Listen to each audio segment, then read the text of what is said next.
Does the present moment feel like exile to you? I mean, does it feel like there has been an utter destruction of life as we know it, and that we are living in a holding pattern, waiting and hoping for change and a return to normal, knowing it will still be different? Does the present moment feel like exile to you? It seems to me that the metaphor holds water. It was into the experience of exile that the prophet Isaiah spoke the words, "Comfort, O comfort my people, says your God." And that seems important. Comfort didn't come when things were relatively okay, nor when things were just getting worse. It was spoken into the darkest of days, when hope was lost and the people might have simply given up. I am telling you, Advent is on point this year. Into the hopelessness, when the exile itself felt the heaviest, God spoke, "Comfort, oh comfort my people, speak tenderly to my people." God speaks into this moment with comfort and hope. Given the incredible efficacy of the vaccine trials, I'm hearing that if everything goes right, the earliest we could return to life as normal is May. And on one hand, that feels really great because there's light at the end of the tunnel. On the other hand, May isn't exactly right around the corner, and we're already 9 months into this thing, and May is the best case scenario, and I think we have maybe all gotten really good at being hesitant to believe that the best case scenario is how things will go.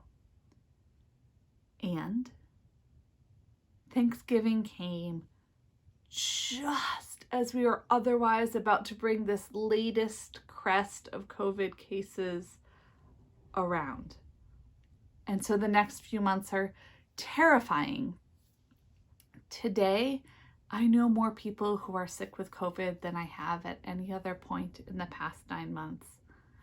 The worry for the world in general is even heavier when I add the worry for the people I know in particular.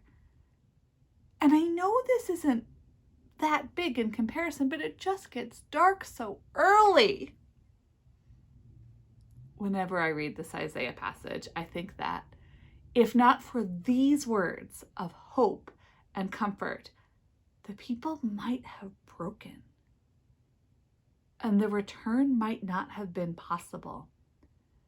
These are words that remind the people who they are and whose they are and what their job is.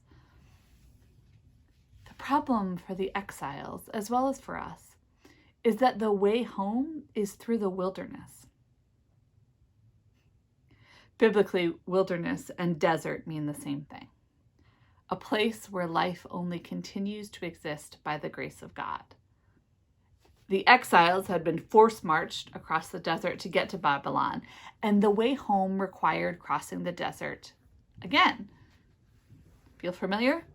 To get to May, let's hope it's May, requires a lot more of the same pains we are now familiar with. There is no way back except through.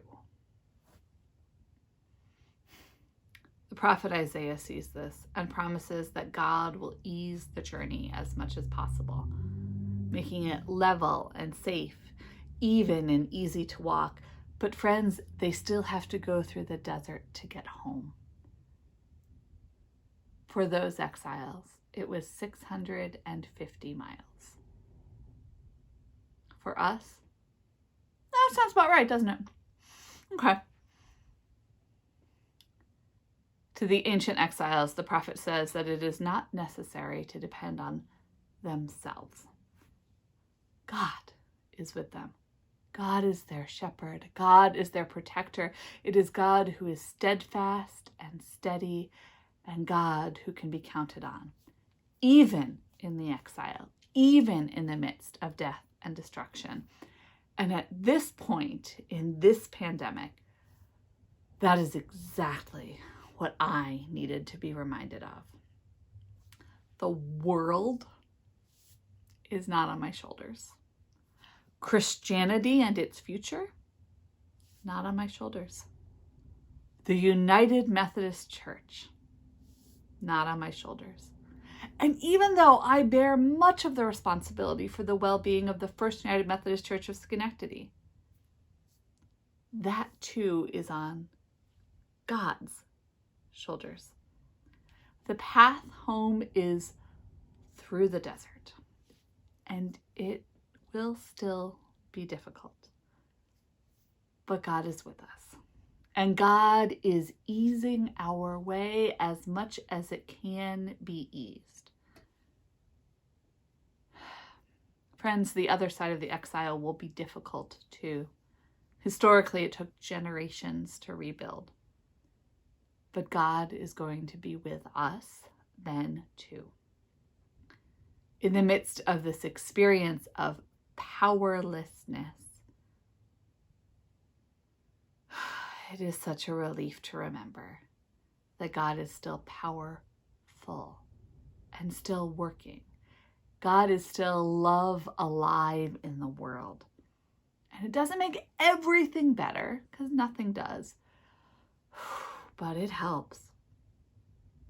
It is into this metaphor of making a straight highway, level straight highway in the desert for the exiles to come home, that Mark places the beginning of the Jesus story.